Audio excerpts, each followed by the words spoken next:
months ago, before the war began, before it happened.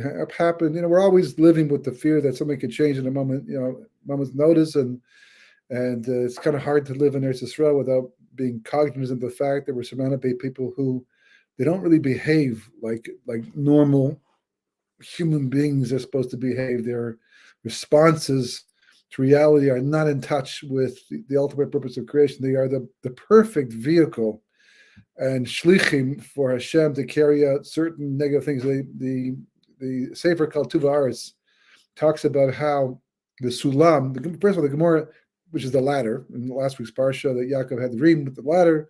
And for those who saw the video, I spoke about that last week as well. And the Gemara says that when you imagine a ladder, you imagine like a fireman's ladder or some type of regular ladder with all the different rungs on it. But the Gemara says that the ladder was actually 8,000 parses wide. It's like 8,000 miles wide, the ladder. And the Gemara makes exaggerations. It's not uncommon for the Gemara to try to emphasize a point by making an exaggeration. There's a meaning in it. It's not wanton exaggeration, but it's like there's some message there. But the Gemara doesn't explain that. Just talks about how wide the angels were. That's why only two could go back and forth, because they're very wide angels. And the Sefer Kal Tuva Aretz, based upon the Midrashim from the Rizal, mentions that the reason why it was 8,000 amas wide was because of the fact that it was actually not so much a ladder as the border, the spiritual border of Eretz Yisrael around the physical border of Eretz Yisrael, because this is what Yaakov found out when he woke up from his dream. He thought that there was many places, for example, he thought that if you daven in America, that your prayers go straight to Shemaim just like they do in Eretz Yisrael. You daven in Europe, they go straight up to Shemaim just like they do in Eretz Yisrael. And the Chiddush, what he discovered from his dream, because he saw the angels of Eretz Yisrael go up there and come back down there, and he saw the angels of the diaspora go up there and come back down there, not over in the diaspora. And he realized that there's only one opening to heaven, only one opening to Shemaim. People ask, why live in Eretz Yisrael? Well, if you're a secular Jew, you don't pray, you don't care. So obviously, the question might seem to be valid. But if you're someone who prays to God and you believe that God gives you the source of all your blessing, that alone is the reason to come. There's a billion other reasons, but all those reasons are tied up in this one particular reason. That is, there's only one opening to Shemaim over Eretz Yisrael, and it mirrors the borders of Eretz Yisrael. So the Sulam was actually, like, you imagine, like a spiritual boundary that went according to the physical boundary of Eretz Yisrael, because anyhow it's based upon spiritual realities, and that continued all the way to Shemaim. It's actually Dalet Amas thick, which is between 6 and 8 feet thick around the. So if you actually go into that 6 to 8 feet, it's as if you've already entered. If you're coming from the other side, as if you have not left by going from the other side. Yeah, that's that margin of 6 to 8 feet. So the question is, if it's there and it keeps the klipot out, keeps evil out of the country. So how is it possible that evil comes in? We've had Nebuchadnezzar destroyed the first base of Mikdash. The Romans came and destroyed the second base of Mikdash. We've had enemies come all the time. The Greeks came in, stayed for a while, and they left. And and then recently Hamas came in and did what they did. So he explains, because if necessary, if for the sake of tikkun for the Jewish people, whatever has to be done for the sake of history at that time, so then what Hashem does basically is he will open the door for them. He will make it that they can come in temporarily. Now, it's been pointed out how many times that nations have tried to get to Israel, to live, to farm the land, to develop the land, and long before most Jews came back to Israel, they were Arabs living here. It was under the Ottoman Empire, and it was a barren desert. Jerusalem all over the place is just stones and barren desert. They could not make much grow here. So many powers have come and gone because they couldn't make the land work for them. Jewish people come back and the land blooms, which of course was what the Gemara says, and one of the biggest signs that the Gul is imminent was the fact that the land has bloomed. And boy, has it bloomed, Baruch Hashem, in so many different ways. It's amazing. Some natural, some using artificial, watering systems like that. But the miracle is the miracle, and it's certainly a huge sign that we are so close to the end. But in the meantime, if necessary, the enemy can come and go right back at it. And literally, that's what happened. They came in, and I was told actually that they wanted to stay. They actually wanted to take these places captive, and they went back. They had to get out again. They left, and so like the door opened, they went back out again, and that's what the sulam. That's what the boundary actually was, and for the most part, it protects us. So even though we've been surrounded, we've had major wars, and we've been surrounded by enemies for the entire time, and the only thing that's the friendliest part of our boundary is the Mediterranean Sea, which is not always so friendly, but certainly friendlier than the Arab nations around us. And we're here and surviving because of the miracle of this ladder, this sulam, this boundary that Yaakov Avinu came to realize through his dream. And but the tough part is that when it does happen, it makes it very difficult to comprehend and how to put the perspective. And all of a sudden, the piece is gone, and all the theoretical Torah is almost becomes like, it sounds almost empty. Giving a shiur on Chanukah now, giving a shiur on Chanukah 2 months ago was very easy to do. It's very easy to talk about all these mathematics, the gematrias, and all that, and everything's going on in the to understand the holiday and how to turn to redemption. It was talking about wars from the past, talking about redemptions from the past, and from a comfortable chair, a dining room chair, in an environment that pretty much is under control. Thank God. Mamish, thank God, really, because everything can change at a moment's notice.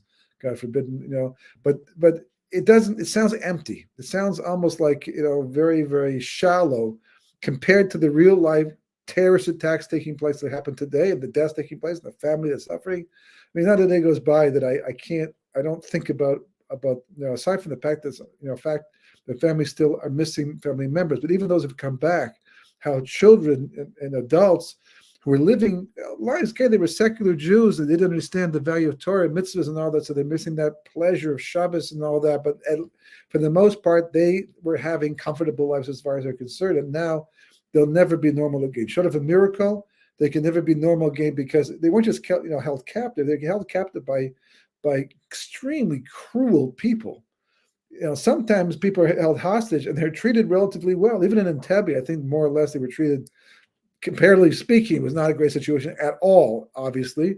But in tunnels and the conditions were absolutely horrific, not what these people were used to at all. You go to war for years. What happened in Europe, World War II, people had to live in horrendous conditions to fight the enemy. And they had to put up with it, and they got used to it because that's what you're used to. It hardens you, but it's very hard to be normal given what's happened, the situation. It just doesn't go away. It's just even with all the therapy that's involved, and the pain is ongoing. And to not think about that, to not feel for that, to not, when you're saying your shiur malos, your Chanukah kol beis Yisrael and all that, not take the moment to feel it, that you share a little bit at least in what they've gone through is wrong. It's dangerous, because Baruch Hu wants to see that we care. He wants to see that even though he's protecting the rest of us, and up until now we've been living relatively protected lives, thank God, it's all him, the same God who's allowing the breaches down there or over there, and this to happen over here, and what happened in Jerusalem today, is the same God that's protecting the rest of us. And he decides who and what, where, and it's all part of personal thinking. But the point is that to go almost and ignore it and discuss all these wonderful ideas, and they are definitely wonderful ideas and holy ideas and important concepts, again, sounds somewhat shallow and empty, as if you're ignoring the reality, but it's not really true. I'm always amazed at, I mentioned before in the past, I love physics in general, but I also, today more than ever, because of the Kabbalah that I've seen, it's a lot of, it's fun. It's like pleasurable to see how you can garner insights into Kabbalah from physics, and of course using Kabbalah terms in physics for sure, because it's all one world. The physical world comes from the spiritual world. So therefore, whatever scientists are discovering, if they in fact they're discovering these things, even if it's theoretical, has to be based in the world of ruchnis, of spirituality. So there's a lot of overlap, and it's to tie them together is really amazing, and bears a lot of very important fruits, especially in terms of outreach and education, and just personal chizuk. in general, just getting personal strength from the whole thing and understanding things, better. But it's amazing how, in physics, so much today, especially, is so theoretical. It's just total. We can't even do experiments anymore, really, to tell us. We have particle colliders and all that, but which is very sophisticated and very incredible in terms of what they're trying to do and how to do it, and they're like a black hole and sort of the world. But the theory ends up in something very practical. You don't even know how much of that theory is showing up in your kitchen, right, or your office, because somewhere along that line, someone says, well, how can we turn this into technology? How can we somehow advance our society? And so much of theoretical physics ends up in the everyday practical world. And you would never know it. The average person would never make the connection because there's so many equations and so many, variations along the way to go from that theory and that formula to the actual reality that you're using to peel your carrot or something, or whatever the case may be, right? But it's still the basis of all of that. And the same thing, even more so, is true about this information.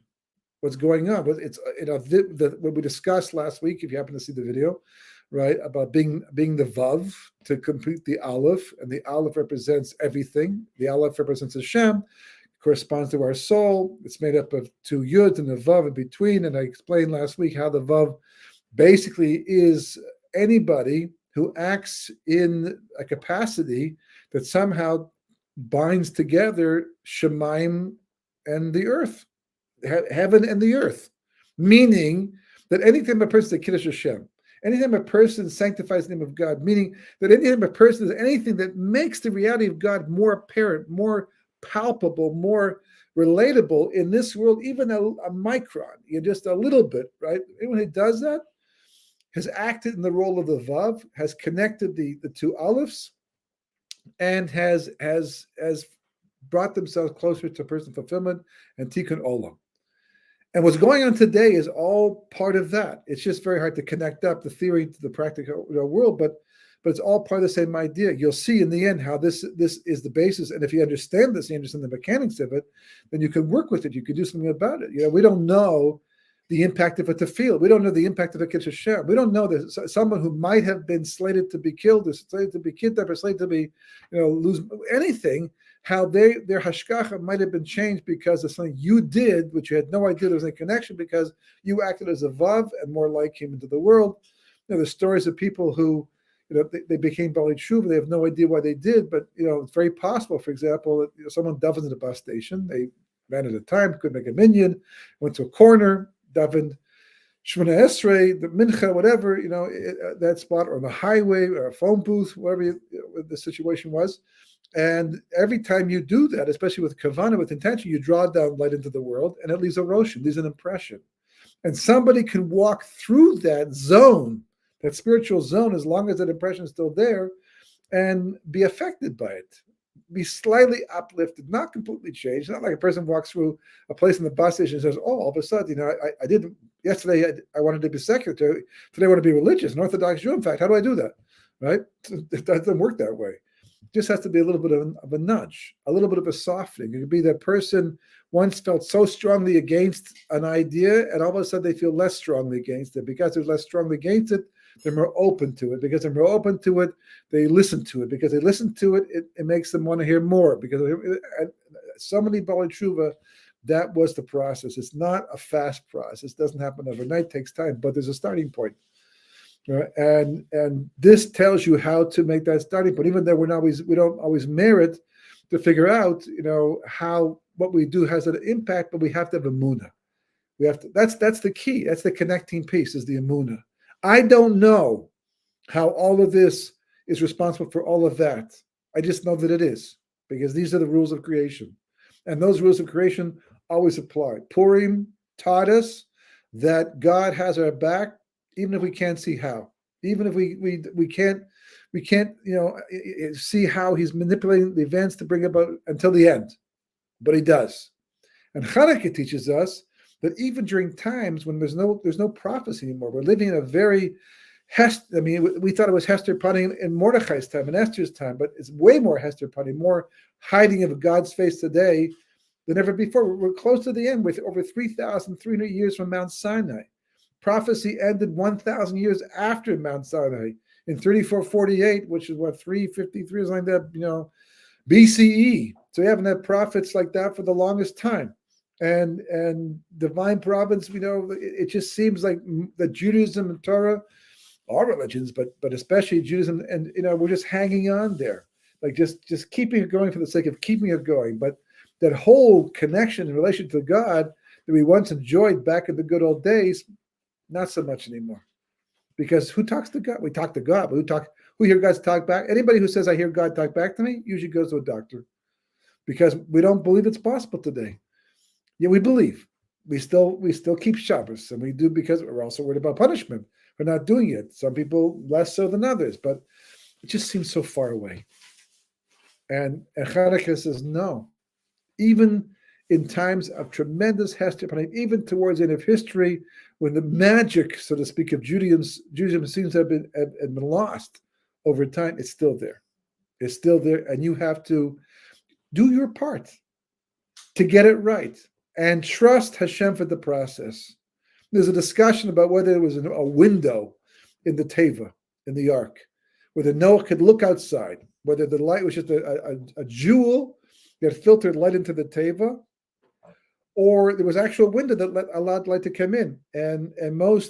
So why not a window? Because the Noah could have watched the generation that denied God and hassled him die, that justice would be served, that he could see it. But the Chazal say you have to be zeicher today. You have to have the merit to see such levels of justice. You have to have the merit to see enemies go down and pay the price for it. It's not just a simple thing. Otherwise, you have to have an emunah that God will take care of it. Everything that's an unmitigated rule of creation. God is just, more just than we can ever understand. 100% just, not 99.9%. 100% just, and everything God does is just. And right there, you lose half the crowd, at least. What about this? What about that? My grandmother, my father, my mother, me. He's like a billion. This person died from cancer. We're working so hard. Avram Avinu, the Medrash says that Avram Avinu was meant to die in Ur Kasdim. Nimrod took him, put him to a fire furnace because he refused to bow down to Nimrod and accept him as a god. No, nothing doing. My God is the God, and if I have to die, I'll die. And he was supposed to die in Ur Kasdim. He was supposed to die there in the fiery furnace. We make a big deal about the miracle, but the miracle isn't supposed to happen. Because the moment a miracle happens, then all the free will of the people watching goes out the window. Because now, and it says there are a lot of converts to Judaism, but Avram's Judaism at that time, because they saw the miracle. Avram's God, must be God, because look what he did. He saved Avram. Didn't save Lot, but Haran, but he saved Avraham. So he was supposed to die instead. It's not fair. He comes out, reveals God to the world, and because a person shouldn't have to die because of their belief in God, because they put the Rabbi Kiva, famous Rabbi Kiva story, right in the Gemara. Papa says to Rabbi Kiva, he says, "What are you doing teaching Torah in public? The Romans have banned it, and you can be sure they're going to catch you. And if they catch you, that's it for you." And he says, so he brings the famous analogy of a fox seeing some fish swim back and forth, panicking back and forth. The fox says to the fish, because everyone knows that fox speak fish, and fish speak fox, whatever.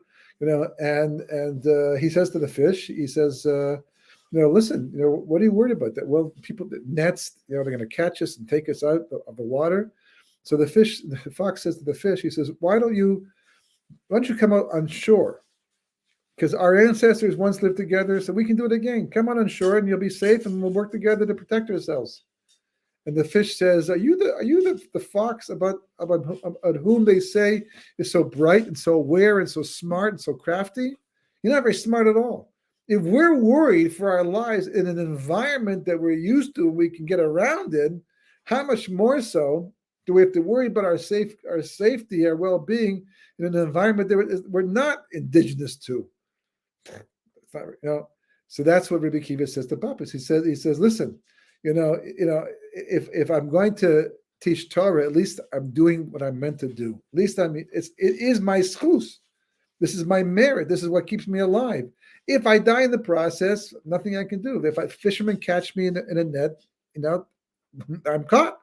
But at least it happened in an environment where I could have maybe got away, right? So I did what I have to do.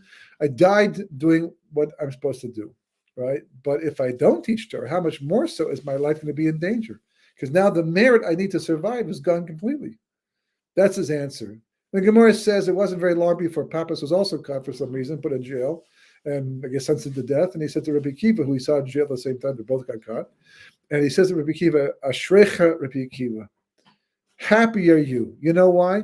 Because we're both going to die, right? But you are going to die having sacrificed yourself for God and Torah. What a way to go. Go in a blaze of glory. I got thrown in jail on trumped up charges that they weren't real, you know, and here I'm going to die anyhow. What a waste. What a way to go.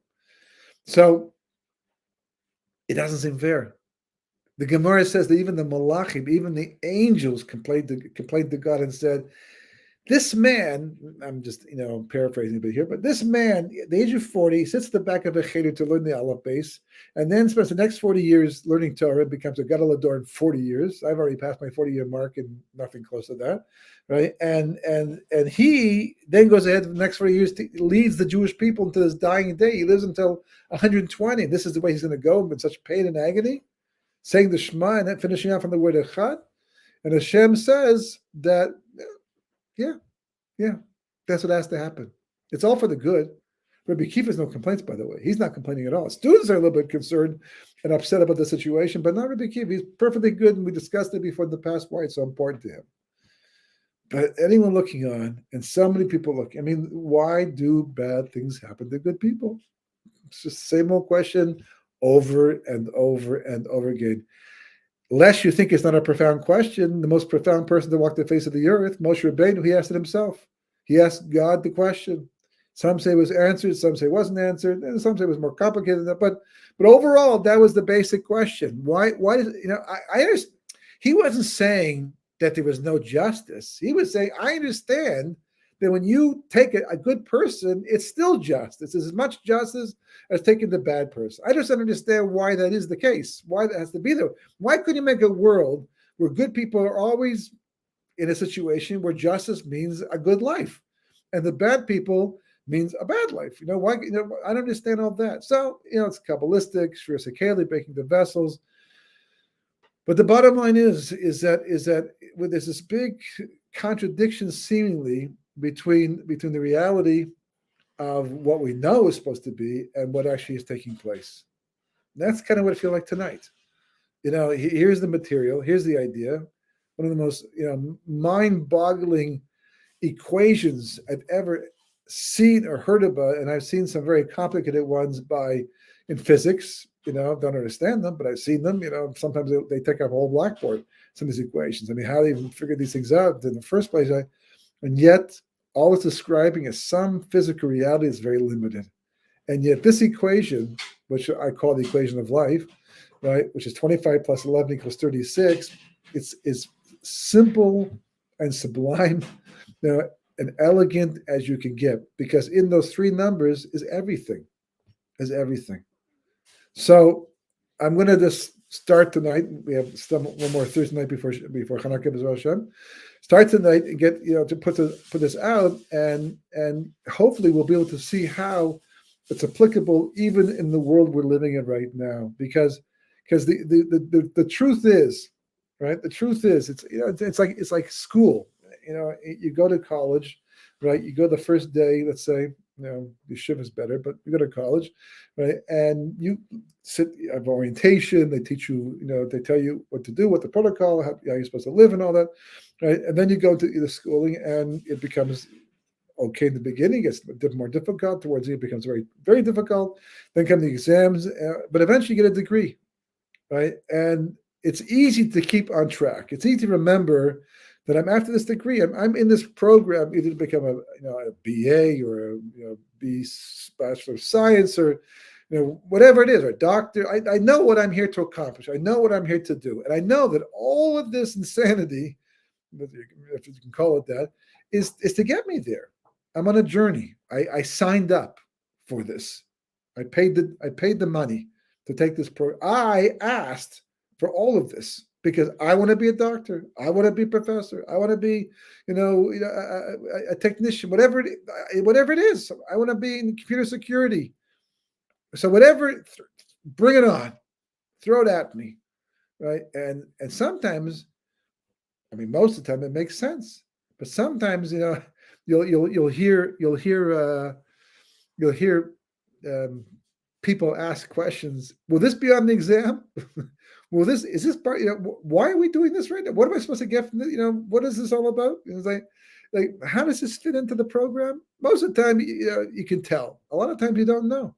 When I was actually in architecture school, we had a course called iconography, and it seemed to have nothing to do with architecture. You had to take it anyhow. It was part of the curriculum. Actually, I enjoyed it in the end. It was very, very fascinating, interesting.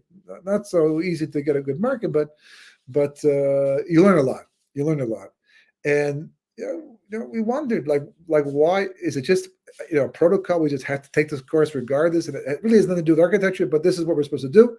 Or is there some reason behind all of this? And we found out, at least I found out, that there was a reason behind all this, because it actually came out. The professor himself talked about it to some degree later on, and the point was that architectures can tend to be arrogant, and they can tend to be, unappreciative of the world around them and the environment that they're living in. The best architects take into account how the people are going to respond to what they're going to do, how it's going to enhance the quality of their life, their architecture. And other ones, they just want to become famous and come up with all these different ideas and designs that will make a name for them, regardless, how they're going to function, how well people are going to enjoy it. And you hear a lot of complaints from a lot of people locally sometimes because of the architecture goes up. I've seen some pretty bad architecture that has caught the eye of a lot of magazines. But as far as I'm concerned, as a human being walking the face of the earth, it's not what architecture is about. If I wanted a sculpture, I would go to a museum or to an art gallery. This is a building to live in. Yeah, beautiful, absolutely. Clever, 100%. So, the same thing is true of everyday life, but it's much more difficult because life is longer, has so many more moving parts, and has so many complicated things. Like, how does Hamas and who they are and what they're doing, how does it fit into this equation? Well, it does, and it has to, because there's nothing outside this equation, nothing outside the message of Chanukah, nothing outside the message of Purim or Pesach and Shavuos and all the Torah that we learn. Everything is like, a person in the base medrash learning Hilchos Shabbos.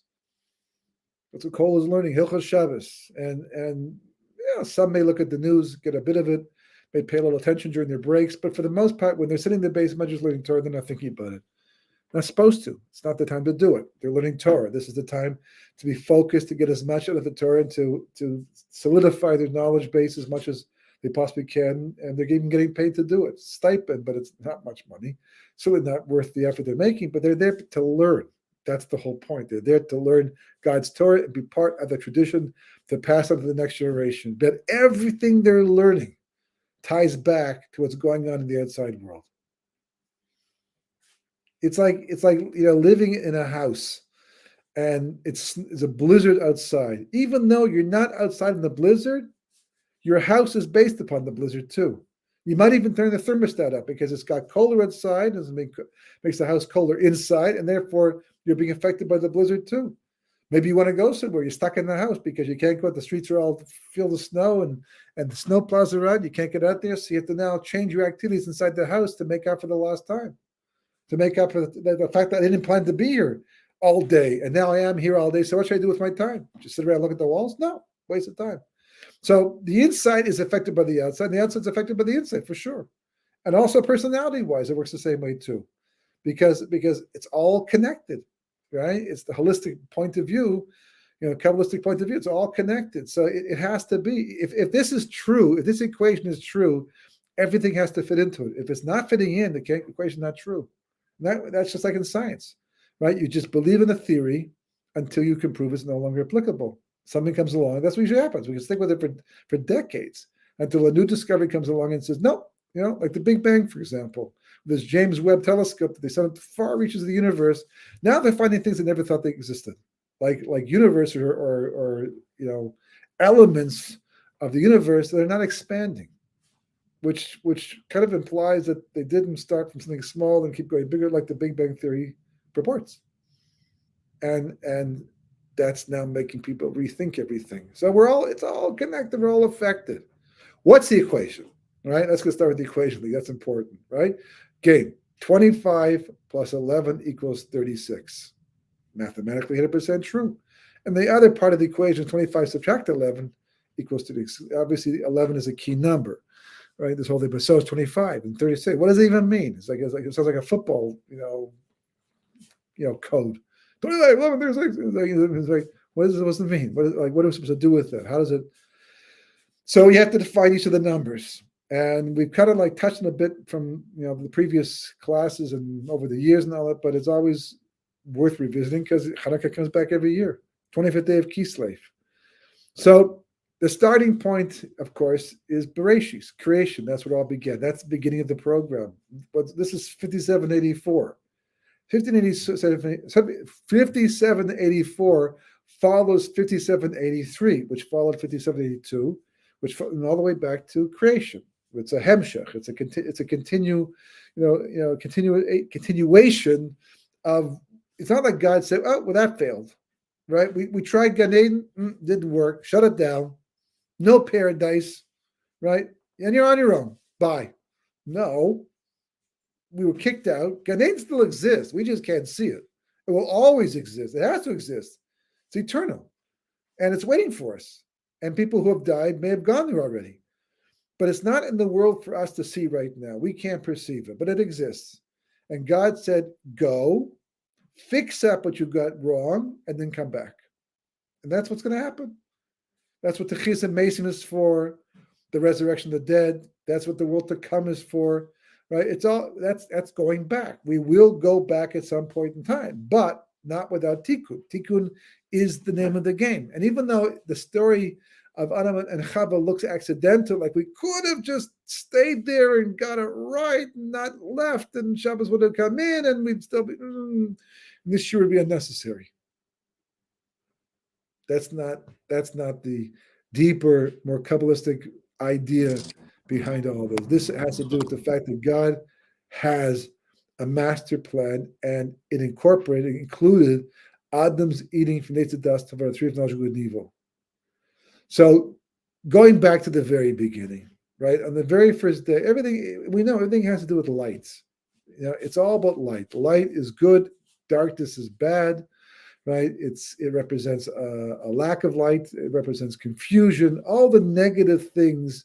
I think black is a great color. It's not the absence of color, but calling the color, right? We wear black, but mostly out of mourning for the Beis Hamikdash. My website homepage is black because it makes things stand out more. Black is great, but overall, darkness means darkness. It means ignorance. It means a dark period. It was called the Dark Ages. Many want to revise that and no longer call the Dark Ages. But we call it the Dark Ages because so much went on that was antithetical to the advancement of human knowledge and allowing the human spirit to do its thing. There was a lot of suppression from the church and Christianity, and that stunted mankind for a period of time. So that's darkness. Everything that usually is positive is associated with light. And that goes back to the very beginning. And we know on the first day of creation, when the third verse says, Vayom Elokim Yehi Or, V'yehi Or. Everyone knows that verse pretty much. In English, Hebrew, Arabic, whatever, people know that verse. In the beginning, God said, let there be light, and there was light. And Yehi Or means, let there be light. Yehi Or, there should be light. Yehi, there should be, or light. Those two words in Hebrew are everything. It all begins with that. Because until then, we have no light. We just have a confusion of darkness and null and void and all the negative things. But then God makes the light. And then he moves on to the next day. But as Rashi points out, right, the fourth verse says that God made a distinction in the light, and he called the day, the light day and the darkness night, which is fine because we're okay with that. On a pshat level, that makes perfect sense. Why not? That's what we're used to, right? And then Rashi says this verse actually, even though I normally only go into just the simple explanation of a word or verse because that's all I'm here to do. You want to look at the Medrash? Go ahead. You want to look at Kabbalah, Zohar? Fantastic. But that's not my job. I'm a Pashtan. I come to just smooth over the bumps and allow you to read the Chumash in a fluid way, right? But nevertheless, every once in a while, for the sake of that fluidity, I have to tell you something deeper. And he does. He brings the Gemara from Chagiga that says that the vision and the light that God made was that this light was hidden from mankind. And we're all going, how's that possible? I mean, there's the sun. Even the moon gives off light, but it's the sun's light, but nonetheless, it's bright. The stars are definitely giving off their own light because they're like a sun, right? I've got incandescent lighting. Well, actually, today is LED lighting and all that, but we have all kinds of forms of light. So what, we outsmarted God? He said, I'm going to hide the light, and we found it, and we used it. So clearly from the Gemara, it's not talking about that light, right? The Gemara says that the light that God found, or the light that God hid, that we're supposed to find, was a spiritual light. It was a light that we don't have access to through the sun, the moon, and the stars, and all the artificial forms of lighting that we have. Right? It's a completely spiritual reality called the organus because God hid it. So what does it mean? What kind of light is it? Well, the Gemara says, and Rashi quotes the Gemara, that this light was, why did God hide it in the first place? That's the question. Why did he hide it? What was the point? So the answer is that this is a very, very powerful light.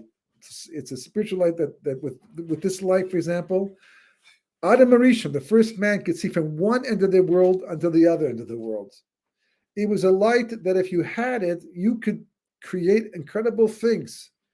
It was a light that allowed you to have, to be on such a level that you could be confused with God himself as the angels did. So why did God hide it? Because he saw in the future there are going to be evil people and they're going to abuse this light. And we know the light that we use every day, evil people use it just like we do. Hamas is using the same sunlight that we use to perpetrate their evil deeds. And we use it, hopefully, to do good things. Also not so good things sometimes, right? Evil people are breaking into banks and doing all kinds of terrible things with the same type of, artificial lighting that we use to do work and hopefully make the world a better place. The same light. We all have access to it.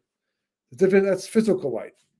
Photons, waves, whatever, but the light that God hid was a much more spiritual, much more ethereal, much more abstract light. And from the sound of it, from the Gemara and from Rashi, it sounds like God hid it away. We can't have access to it. And we won't have access to it again until the time that evil is all gone from the world, when there's no longer any free will, and the light will no longer be subjected to any type of abuse whatsoever. And we're all waiting. We're all waiting for the light. And that's what I learned for years. That's the way I understood it for years. I had learning Torah, mitzvahs, and even some Kabbalah, but it's not the light, because that light's hidden away. And then the Leshem illuminated, the whole thing by telling us that the actual hiding of the light was not that it's completely inaccessible right now. It is accessible. But the hiding of the light is only from the evil people. As it says, God's hiding from the evil people. So we thought it meant also from the good people too, that it's just an unfortunate consequence of being in a world with evil people. The good people also suffer too. The economy tanks, so good people also feel that. So the light's being hidden from the evil. No. The hiding of the light is that unless you have the proper character traits to be worthy of using that light, you can't access it, no matter how hard you try, no matter how much you read, no matter how fast and how powerful your computer is, no matter how many things you look at, no matter how deeply you think. If you don't have the proper character traits necessary for God to share this light with you, you're not going to access it. On the other hand, you don't have to be a genius to access this light. If you're somebody who's living a pretty righteous life, you're doing what God wants me to the best of your ability, you can access this light through Torah, through mitzvahs, just through thinking alone. God will share it with you. And that's the difference. The real intense light itself, that's saved for the future, for everybody who's going to be around. But in the meantime, the element, the aspect of that light that's available is only to a person who's worthy, who's rude to have that light. And you do that by learning Torah and doing mitzvahs and working on your character refinement to become a better container for that light. That's what the Avos did. That's what the forefathers did. That's what the Shvatim were supposed to have done. That's what we're supposed to be doing. We're not just learning Torah for Torah's sake. We're learning Torah for the sake of making ourselves into a better receptacle, to receive that light and have it. And once you get it, it's amazing. All those fantastic insights, the things you can see and understand, extremely exciting. Even on the small, teensy level we have. So God says, Yehi or, let there be light. And there was light. Now, the word Yehi, also, like all words, can be translated into a gematria. It's a gematria. Yehi is spelled Yud Hey Yud. 10 plus 5 plus 10 is 25. So another way of reading that verse, that pasuk is 25 is the light. Oh, 25, that sounds familiar. There's the equation. Wow, that's the equation. That's the first number of the equation, 25. But wait a second. But you just said that the light is not accessible, but then you said the light is kind of accessible, right? So what does the 25 mean over here? And how is it tied to all those other important 25s, like 25 letters of Shema? In the 25th day of Kislev, on which the Mishkan was completed, and we celebrate the holiday of Chanukah. That's an unusual number, 25. But all of a sudden it becomes important because that light that God made the world with, not the physical light, it's an aspect of it to some degree, but not even close. But the light that God made the world with, somehow tied up with the number 25. Okay, now what? What about the rest of the equation? So I'm just going to say it out loud right now, just very quickly, and then we'll explain it, B'ezras Hashem, next week. It turns out that 25 does represent the light, but in its hidden state. Most concepts in Judaism that have a gematria associated with them, usually has one number. Different ways to come to the number, but one number, like 25. That should represent the light. But it turns out there are two numbers that represent this light, 25 and 36. How do we know 36? Because that's what there are 36 tzaddikim in every generation. We're told by through the Medrash, the Gemara, that the hidden light that God hid shone for Adam Arishon for 36 hours, 12 hours Erev Shabbos and 20 hours of Shabbos. There are 36 candles, which apparently through these candles we access this Or HaGanuz, this hidden light of creation. So you're going to find 36. Yaakov is away from home for 36 years. And, the Gematria of Leah is 36. And Rochel is not 36, but she dies also in her 36th year at the border of Eretz Yisrael because Yaakov cannot be married to two sisters in Eretz Yisrael. In the diaspora, he could, but in Eretz Yisrael, because there are 36 krisos, 36 sins the Torah enumerates for which a person gets excitation, gets cut off from the Jewish people, for one of which is marrying two sisters while they're both living at the same time. And they didn't hold by the mitzvahs in the diaspora, but they did in Eretz Yisrael. So therefore, Rachel dies in Beit Lechem, and we're coming back to Eretz Yisrael. So 36 and 25 both represent the same concept. So why are there two numbers? Because, as we have said, that this concept, this idea of the light, has two faces to it, two aspects to it. One of them is 25, which represents the light while still hidden in creation. It's everywhere in creation. It permeates everything in creation. Torah specifically, but it's in the chair, the table, the person. It's like it is, the world is made. God makes redemption with this light. And it's basically the basis of all we live, all we do, all we enjoy. Just can't see it. So 25 is the light while it's still hidden within creation. Where do you hide it? Within creation. So then how do you get it out? Well, that's the 11. Turns out the 11 represents a concept called das. Das Elohim specifically, but das. Das, not stuff that falls from the air and all that makes things dirty, but that's dust. This is das in Hebrew, which means knowledge, but a specific type of knowledge, Torah knowledge. The type of knowledge that a Baal Tshuva gains that allows them to go from not believing in God and not seeing God, all of a sudden I can see God in everything that happens. How? But you're delusional? You're on drugs or something like that? What happened? No. It's like my mind was open, my eyes are open. I got this knowledge, and because of that knowledge, I put it on glasses. I can see things, right? Without my glasses, I can only see so far. Put the glasses on now, I can see clearly. I can see what I'm looking at. I can deal with the reality because I understand what I'm looking at now. So it turns out that with a certain type of knowledge, you can look at creation and you can discover this light, and you can harness this light. And when you do, it'll result in a revelation of this light that is represented by the number 36. That's called being the Vav, right? That's the same idea. We talked about connecting heaven and earth to make an Aleph, right? That somehow by what you do, you bring more God awareness into the world, and that's a revelation of that light. It's the same idea. A revelation of God in the world is a revelation of the Or HaGenuz because they're one and the same idea. That's what we're doing. And Chanukah provides an important, hugely important key to all of that. And again, just to tie it back to current events, that's what all this wants.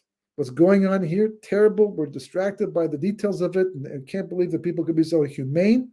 It's like, and people would be so moronic, to put their support and their belief in the wrong side. That people who are murderers, they say, well, we are. Come on, let's think of the facts. Let's put them all on the table. Let's compare societies. Let's compare, ways, and let's compare contributions to mankind. Let's compare lifestyle. Let's compare, let's take a look at religion and all that. Put it on the table and compare the whole thing and look at the manifest. Look at the way people talk and put it on the table. And you'll see, how can you compare? Just cannot compare. Just a fact. Because when you live here, you see it, no matter what you believe before that. And all of that has to change for Mashiach to come. So what we're witnessing, right, is what we were witnessing at the end of the Parsha. All the tribes of Esav. There are 11 chiefs of Esav. 11 is the number game, but 11 is a positive number. Oh, it turns out there's a positive 11 and a negative 11. And it was a tree of knowledge of good and evil. Knowledge, yes, of good and evil. Positive 11, negative 11. Positive 11, Yaakov, his das, and Esav, negative, his das. And it changes the equation completely.